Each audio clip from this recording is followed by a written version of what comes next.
Hello po Ma'am Donalyn. Kumusta po? Redman Toys Raymond here. So ito ma'am, testingin lang natin ma'am yung unit na order nyo. DWE Glock 18C Gen 4 Airsoft Gas Blowback Pistol. So na-modify ko na yung hammer niya at saka yung hammer sear.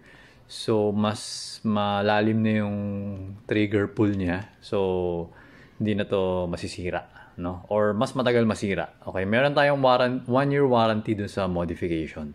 So far, sa mga naayos ko, like since 2021, wala pa nasisira eh. Wala pa bumabalik.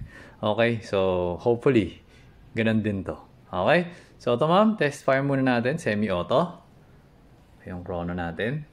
Teka lang, align muna natin. Okay, firing.